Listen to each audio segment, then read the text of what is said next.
এই যে ছেলেটা দাঁড়ায় আছে না, কি নাম বাবা তোমার? কি নাম? হ্যাঁ, নাসিফ। আসিফ, দাঁড়াও দাঁড়াও দাঁড়াও। আসিফ মুসলমান ঘরের ছেলে না? ওর বয়স কত? 16 বছর বয়স। ওর বাপ মা আছে না?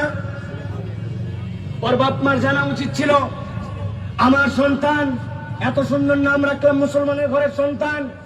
একজন মুসলমানের ফরজ বিধান হচ্ছে নাভির উপর থেকে হাঁটুর নিচ পর্যন্ত আমাকে কাপড় পরে থাকতে হবে, এটা সতর। ইয়াং ছেলে হাফ প্যান্ট পরে সিরাত মাহফিলে আসছে, তাও তো আসছে ওর ইমানের দাবিতে আসছে, ওর বাপ মা পাঠায় নাই। খবর নিয়ে দেখেন, অথচ মুসলমানের ঘরের সন্তান ওর ফরজ বিধানও জানে না। এই দায় কে নিবে? বলেন, এই দায় কে নিবে? এই দায় কার? একটা উদাহরণ, অজু জানে না, ফরজ জানে না, কিচ্ছু জানে না। বাপ মা গল্প করে বেড়ায়, আমার ছেলে ফটফট করে ইংরেজি বলতে পারে, কেমিস্ট্রিতে হেভি। বলেন না, ওরে বাবারে বাবা, ওকে সাধারণ জ্ঞান ধরে ঠেকানো যায় না। বাপ মায়ের গর্বে বুক এত বড়, কিন্তু ইসলাম জানে না, নামাজের ফরজ জানে না।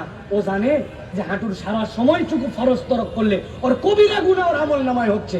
দোষ